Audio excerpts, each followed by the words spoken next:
इस किताब के इजराई प्रोग्राम में आपने मुसन्निफ की बातों को बड़े इत्मीनान से सुना और जब मैं इस तरह के प्रोग्राम्स में जाता हूं तो मैं सूरह यूसुफ की आयतों का जिक्र करता हूं, क्योंकि हमें यह सिखाया गया है कि जेल जो है सुन्नत यूसुफी है और सूरह यूसुफ को मैं जितना पढ़ता हूं उतना मुझे जेल के नए नए पहलू सामने आते। मैंने आप लोगों के सामने सूरह यूसुफ की आयत का जो टुकड़ा तिलावत किया उसका तर्जुमा है, अगर ये मेरा कहना ना मानेगा तो कैद किया जाएगा और बहुत जलीलो खार हो।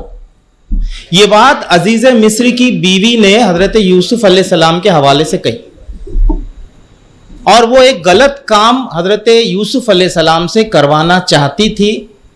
वो इनकार करते हैं और वो पूरा सूरा आप पढ़िए, पूरा मंजरनामा आपके सामने।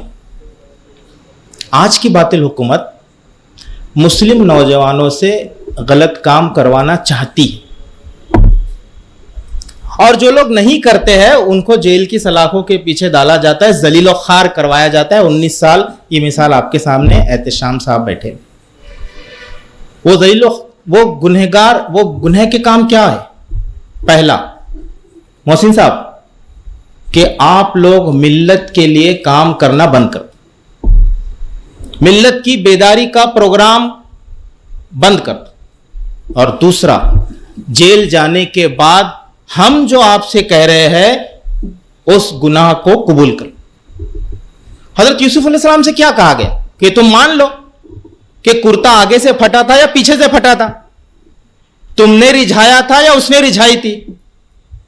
लेकिन हजरत यूसुफ अलैहिस्सलाम इनकार करते रहे और तफासिर के अंदर आता है 1-2 नहीं, बाज जगह पर आता है 8.5 साल, बाज जगह पर आता है 12 साल जेल में रहे, लेकिन कबूल नहीं किया उस गुनाह को। नबी थे वो। 19 साल एहतशाम साहब जेल में रहे लेकिन उस गुनाह को कबूल नहीं किया कि हमने की। आज हाईकोर्ट ने छोड़ दिया है, लेकिन आप देखिए बेशर्मी का यह आलम है हुकूमत महाराष्ट्र की कि फौरन जो है सुप्रीम कोर्ट दौड़ते दौड़ते सेम डे पहुंच गई। सुप्रीम कोर्ट के अंदर जो पिटीशन फाइल की गई है, मैंने उसकी कॉपी को देखा है। 21 जुलाई 2025 को बॉम्बे हाई कोर्ट जजमेंट देती है और 21 जुलाई 2025 को सेम डेट सुप्रीम कोर्ट के अंदर उसी डेट की पिटीशन फाइल की जाती, अपील फाइल कर दी जाती। तो आप एक गलत काम को 19 सालों से करवाना चाहते हैं, लेकिन जब ये इनकार कर देते हैं तो आप उन्हें जलीलो खार करके आप तो मौत देने चाह रहे थे। अभी एक साहब ने कहा कि इनको दूसरी जिंदगी इनायत की गई, दूसरी जिंदगी मिली। अभी एक जर्नलिस्ट आए थे, 2-3 इंटरव्यू ले रहे थे, तो उन्होंने पूछा कि आपको ऐसा नहीं लग रहा है कि दूसरी जिंदगी आपको मिली? उन्होंने कहा मुझे तो फांसी का फंदा सजा दे दी गई थी और फांसी यार्ड में रखा गया था और रोजाना तख्तेदार को चमकाया जाता था और यह तख्तेदार चमकाया इसलिए जाता था कि तैयार हो जाओ, किसी भी वक्त तुमको जो है इस पर लटकाया जाए। और उस फांसी के फंदे से निकल के अगर कोई बाहर आता है तो गोया ये उसके लिए दूसरी जिंदगी।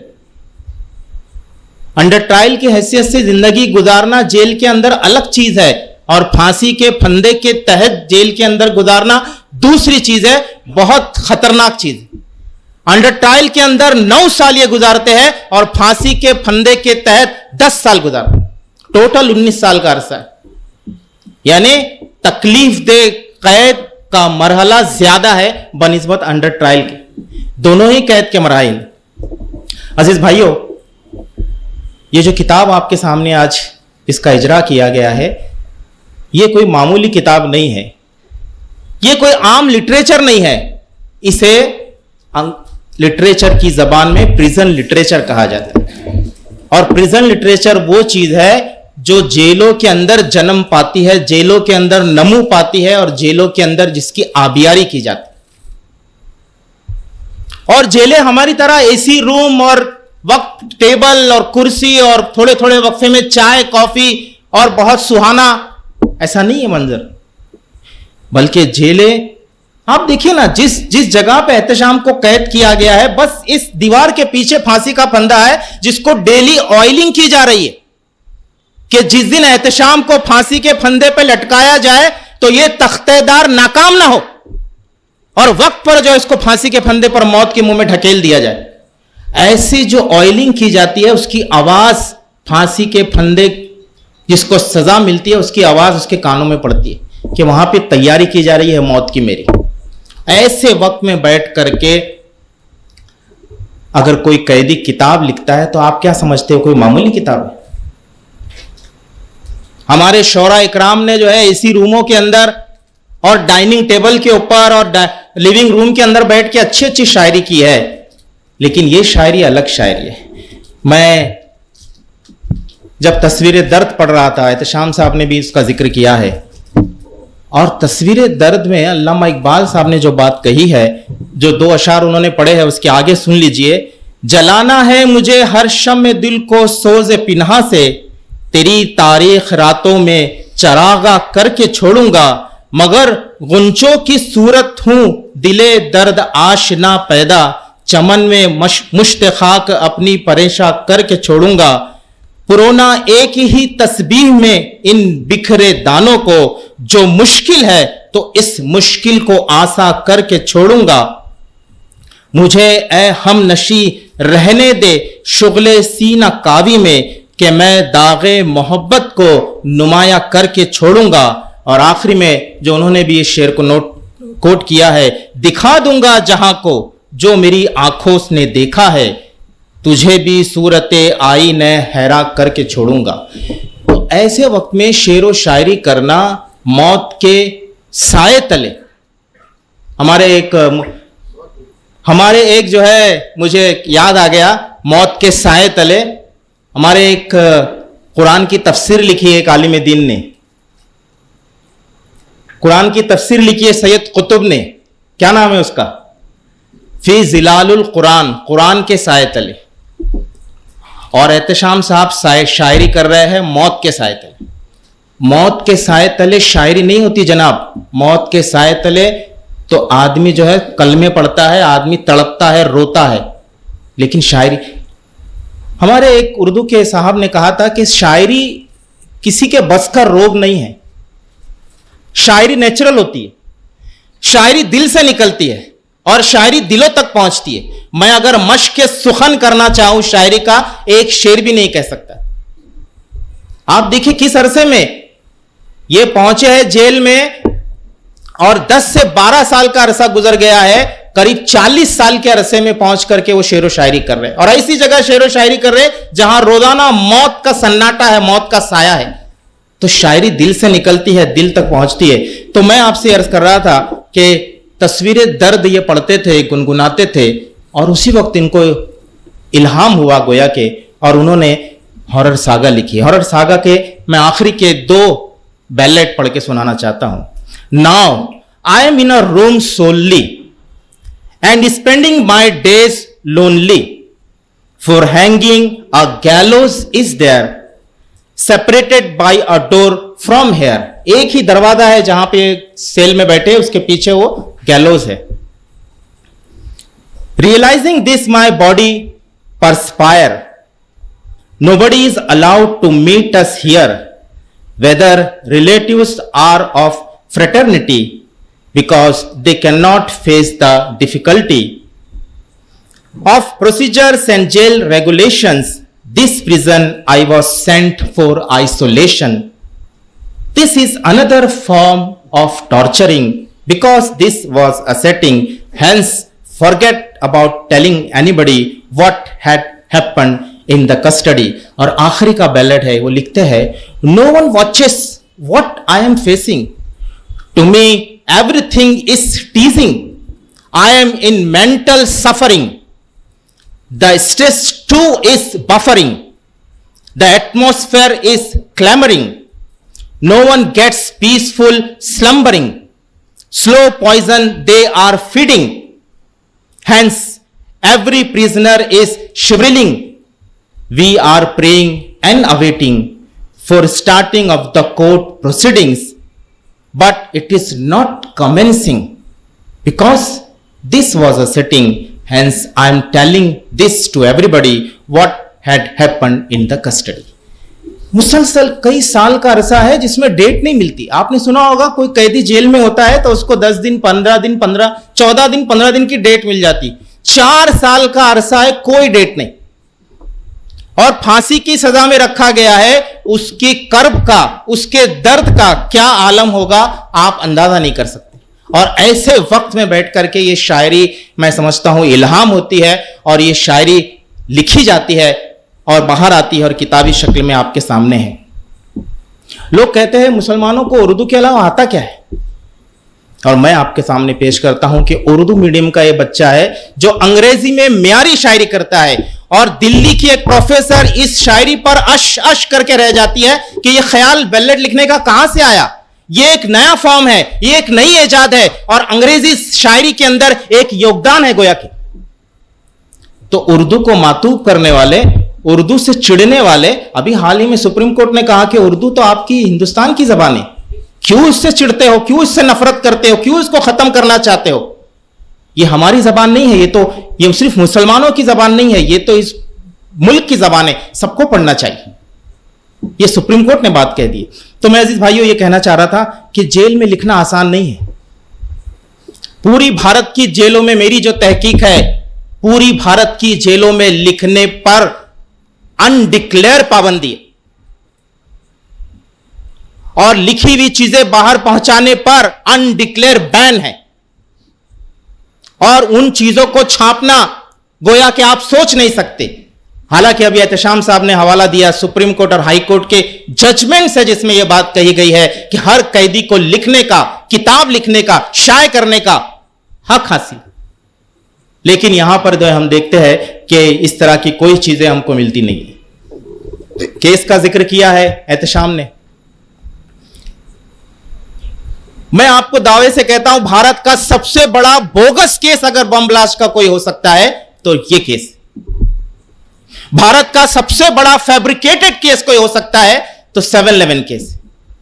भारत का सबसे बड़ा जो है केस हो सकता है जिसमें पूरा पुलिस डिपार्टमेंट, जुडिशरी, हुकूमत का नेक्सस है, अगर वो कोई हो सकता है तो 7/11, क्योंकि जुडिशरी ने भी तो फांसी दे दी थी। छोड़ा किसने था? जुडिशरी ने, ट्रायल कोर्ट ने फांसी दे दी, 12 लोगों को सजा दी गई, एक को छोड़ा गया था। तो सबसे बड़ा केस, मैं तो कहता हूं कि ये लैंडमार्क जजमेंट्स है, ये लैंडमार्क केसेस है। जो लीगल फ्रेटर्निटी के लोग हैं, जो वकील हजरात हैं, जो पढ़ रहे हैं या प्रैक्टिस कर रहे हैं, उनको इस केस को बारीकी से देखने की जरूरत है। कैसे फैब्रिकेशन होता है, कैसे पुलिस जो है गवाहों को खड़े करती है, कैसे जो है अदालतों को गुमराह किया जाता है, कैसे एक्यूज और उसके घर वालों को परेशान किया जाता है, कैसे कन्फेशनल स्टेटमेंट रिकॉर्ड करने का नाटक किया जाता है। सारी चीजें आपको इस केस में मिलेगी। कोई एक पहलू आपको समझने की जरूरत है, सारे पहलू है। इसमें आईपीसी है, इसमें एमसीओसी है, इसमें यूएपी है, इसमें आर्म्स एक्ट है, इसमें जो है बहुत सारे एक्ट्स लगाए गए। हर पहलू आपको यहां पर जो है समझ में आएगा। तो ये इतना बड़ा केस है, तो 3 नैरेटिव हमने चलाए, और ये बात मैं पहली बार कह रहा हूं। 3 नैरेटिव चलाए। एक नैरेटिव डिफेंस लॉयर की तरफ से चला, और वो नैरेटिव था अनबिलीवेबल इन्वेस्टिगेशन। बार बार हाईकोर्ट में कह रहे थे, साहब ये इन्वेस्टिगेशन जो एटीएस ने की है ना, अनबिलीवेबल है, अनरिलायबल है। ऐसी बकवास इन्वेस्टिगेशन है कि एक आदमी लोकल ट्रेन के अंदर चढ़ता है और उसको एक धक्का देते हुए दूसरा आदमी चढ़ता है काला बैग लेकर, और 4 महीने के बाद और 100 दिन के बाद वो आकर के उसको जो आइडेंटिफाई करता है कि साहब ये चढ़ा था फला फला दिन 100 दिन पहले, और 4 महीने के बाद कोर्ट में आकर के उसकी शनाख्त करता है कि ये चढ़ा था, इसके हाथ में काला बैग था। अरे रेलवे के अंदर तो आप जब चढ़ते हैं लोकल ट्रेन के अंदर, हाथ को हाथ दिखाई नहीं देता, आप अपनी शक्ल भूल जाते हो, दूसरों की शक्ल क्या याद रखोगे आप? और 100 दिन के बाद, 4 महीने के बाद आप आके आइडेंटिटी करते हो। ऐसी बकवास स्टोरी। तो अनरिलायबल इन्वेस्टिगेशन, बार बार मुकड़ा होता है ना कि ये झूठ है साहब, ये झूठ है साहब, ये झूठ है साहब, बार बार इस मुकड़े के अंदाज में जो है हाईकोर्ट के अंदर ये बात रखी गई। और दूसरा नैरेटिव हमने चलाया, बेगुनाह कैदी, बेगुनाह कैदी, बेगुनाह कैदी। किताब के माध्यम से, यूट्यूब चैनल के माध्यम से, इनोसेंस नेटवर्क के माध्यम से हर तरह से हमने प्रोग्राम्स करके ये बात चलाई। और ये तीसरा जो नैरेटिव है वो आया है because this is a setting, horror saga के हवाले से। तो ये तीन नैरेटिव चलते रहे साइमल्टेनियसली चलते रहे। तो उसके बाद आपने देखा कि ये रिजल्ट आया कि बॉम्बे हाई कोर्ट ने जो है सबको बाइज्जत बरी कर दिया। मोहसिन साहब ने कहा, ठहराव पास किया है, हम सब ने उसकी तायद की। और ये बात मैंने तो 9 करोड़ की पिटीशन भी फाइल कर दी है। दूसरा महीना शुरू हो गया है, बेशर्मी का यह आलम है कि किसी भी अथॉरिटी ने एक मामूली रिप्लाई तक नहीं दिया कि हां हम सुन रहे हैं। झूठ मूठ ही चाहिए, अनसुना कर देना है। फिर भी आप कह सकते थे सुन रहे हैं, आपकी कार्रवाई हो रही है, हमने फाइल आगे बढ़ा दी है, देखेंगे, मुनासिब कार्रवाई की जाएगी, माकूल मुआवजा कुछ ना कुछ तो होगा। कोई चीज नहीं है। दूसरा महीना चल रहा है तो मुआवजा दिया जाए, सरकारी नौकरी दी जाए। 21 जुलाई 2025 को जजमेंट आया है। सबसे मोहसिन साहब उस दिन से हमने ये बात कही है, सबको नौकरी दो। आज सब बेरोजगार है, कारोबार के लिए परेशान है, रोजगार के लिए परेशान है, कहां जाएंगे? इस उम्र के पड़ाव में कौन इनको नौकरी देगा? इस उम्र के पड़ाव में कहां से नया कारोबार शुरू करेंगे? कैसे अपनी फैमिली को पालेंगे? यह हुकूमत की जिम्मेदारी है, यह हमारी सियासी हुकूमत का जो है दायित्व है कि वो इनको जो है फराम करे। लेकिन वो तो उल्टा दायित्व अदा कर रही है, वो तो उल्टे कारनामे अदा कर रही है। ये जो है बेशर्मी की बात है। दूसरी बात जो कि मोहसिन साहब ने ठहराव पेश किया, ऑफिसर के खिलाफ कार्रवाई की जाए। हम भी इसकी मांग करते हैं। 1-2 नहीं, 100 ऑफिसरों के नाम है बेगुनाह कैदी किताब में। यहां किताब रखी, आप उठा के देख लीजिए। 100 ऑफिसरों के नाम जिन्होंने इस केस को फैब्रिकेट किया है और जो है किस तरह से यहां पर इसको चलाया है। इसके बाद मैं अपनी बात मुख्तसर करता हूं। जो हाईकोर्ट में पिटीशन की बात की है मोहसिन साहब ने, वो उसकी भी हमने तायद की। और बेकसूरों के साथ जो है अवामी तहरीक चलाई जाए, उसके लिए खड़ा होना चाहिए, ये बात भी उन्होंने की है। इस किताब पे मैंने अभी पुलिस प्रोजेक्ट, एक अमेरिका की मैगजीन है, उसमें मैंने एक आर्टिकल लिखा है। बहुत जल्दी इसको शाये किया जाने वाला है। इस पूरी किताब के ऊपर रिव्यू मैंने लिखा है, वो भी आपको देखने की जरूरत है। और आरटीआई जो फाइल की गई थी, एहतशाम ने जिस तरह के बताया, जो साइन वगैरह की बात उन्होंने की है, एक वाकया मैं आपको बताता हूं। हमने एक आरटीआई की, मैं मुख्तसर करके खत्म कर रहा हूं। हमने एक आरटीआई की और वहां पे एशियाटिक लाइब्रेरी है बॉम्बे में, बहुत बड़ी लाइब्रेरी है। और उस लाइब्रेरी के अंदर जो है न्यूज़पेपर के कटिंग्स, न्यूज़पेपर की फाइलें रखी जाती है। आरटीआई करके मैं एशियाटिक लाइब्रेरी गया और टाइम्स ऑफ इंडिया की 2006 की फाइलें मैंने निकाल के देखना शुरू की। ये बात है 2012-13 की बात है। 2006 की फाइलों में मुझे एक खबर मेरी नजर से गुजरी कि उस वक्त जो है prime minister Manmohan Singh Bombay visit पर आए थे और जितने डीसीपीज थे बॉम्बे के, उनको उनकी सिक्योरिटी के लिए ड्यूटी पे मामूर किया गया। और जब हमने पता किया आरटीआई निकाल के कि फला फला डीसीपी उस पीरियड में कहां था, तो फला फला डीसीपी जो है उस पीरियड में, खास मैं उस पीरियड का लफ्ज इस्तेमाल कर रहा हूं, वो ड्यूटी पे था मनमोहन प्राइम मिनिस्टर की। और यही वो पीरियड है जिसमें कन्फेशनल स्टेटमेंट रिकॉर्ड करने का नाटक किया गया। और वो सारा रिकॉर्ड निकाला हमने डीसीपी का। साहब ये तो प्राइम मिनिस्टर की ड्यूटी पे थे सिक्योरिटी की, ये कहां कन्फेशन रिकॉर्ड कर रहे थे? मतलब सिर्फ जो है दिखावे के लिए कन्फेशन पे जबरदस्ती टॉर्चर करके साइन ली गई। ये जो है बात हमने वहां पर की है। जमीयत उलमा के शुक्रिया की बात आई है, बेशक हम उसके शुक्रगुजार हैं, पहले दिन से है। और आज भी सुप्रीम कोर्ट तक के जमीयत उलमा हमारा साथ दे रही है। लाखों करोड़ों रुपया खर्चा किया है, दिन रात उनके वकीलों ने जो है मेहनत की है, उनका ताउन, उनकी दुआएं हमारे साथ है। हम उनका एहसान फरामोश नहीं कर सकते, भूल नहीं सकते। हदीस है कि जो इंसानों का एहसान अदा नहीं कर सकता, एहसानमंद नहीं हो सकता, वो अल्लाह ताला का एहसान कैसे अदा करेगा? तो बेशक हम जमीयत उलमा का जो है एहसान मानते हैं। उसके बाद इनोसेंस नेटवर्क की भी बात आई है। तो इनोसेंस नेटवर्क पूरे इंडिया में जहां जहां हमारी इस्तेताअत है, लो प्रोफाइल में रह करके जितना हम काम कर सकते हैं कर रहे हैं। यहां पर भी हमने किया है। अभी मुझे बताया एडवोकेट फैज साहब ने कि 2 गैर मुस्लिम जो लड़के जेल में थे, उसमें से एक की बेल जो है इनोसेंस नेटवर्क ऑफ इंडिया ने की है और अभी हाल ही में वो बाहर आए हैं। वो आज आने वाले थे, पता नहीं पहुंचे कि नहीं। तो ये बेल पे बाहर निकालना, लीगल गाइडेंस देना, लीगल अवेयरनेस करना, इस तरह के प्रोग्राम करना, ये हमारा जो है फरीजा है, हम कर रहे हैं। इसके बाद आखिर में मैं ये कहना चाहूंगा कि एहतशाम ने दो बात कही कि सकत नहीं थी, ला युकल्लिफुल्लाहु नफ्सन इल्ला वुसअहा, अल्लाह उतने ही सकत डालता है जितना इंसान बर्दाश्त कर सके। मुझे 9 साल तक की सकत थी, मुझे 9 साल में छोड़ दिया गया। इनको 19 साल तक की सकत थी, इनको 19 साल में छोड़ दिया। लेकिन मैं आपको बताऊं कि अल्लाह ताला उन्हीं लोगों पे इस तरह के बोझ डालता है जिनको आजमाना चाहता है, जिनको निखारना चाहता है, जिनसे काम लेना चाहता है, जिनको मिल्लत के लिए खड़ा करना चाहता है। तो आज अगर आप बाहर आए हैं और ये बात जो है इन्होंने की है, तो आपको जो है मिल्लत के लिए काम करना पड़ेगा। मैं जानता हूं हालत बहुत खराब है, मैं जानता हूं आपकी पोजीशन मेरी पोजीशन से अलग है, मैं जानता हूं कि आपके खिलाफ जो सुप्रीम कोर्ट के अंदर अपील फाइल कर दी गई है, मैं जानता हूं कि बहुत सारे मसाइल है, लेकिन इन मसाइल के अंदर ही रह करके काम करना पड़ेगा, क्योंकि भारत में इस वक्त से ज्यादा कभी भी जरूरत नहीं पड़ी कि काम मिल्लत के लिए किया जाए। इस वक्त से ज्यादा कभी भी जरूरत नहीं पड़ी कि काम अपनों से ज्यादा दूसरों के लिए किया जाए।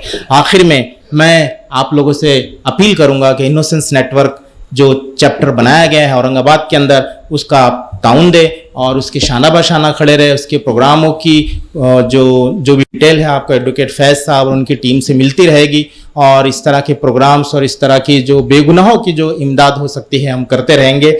और इस शेर के साथ ये जो किताब है, और मैं समझता हूं कि ये शेर नईम सिद्दीकी साहब ने जेल में लिखा था, और ये शेर ही है जो इस किताब की सही तर्जुमानी कर सकता है कि आखिर है किसके बस में मेरा शोले ख्याल, आखिर है किसके बस में मेरा शोले ख्याल, संगी वो आहिनी मेरा जिंदा हुआ करे। सदकल्लाह सदकल्लाहुल अज़ीम।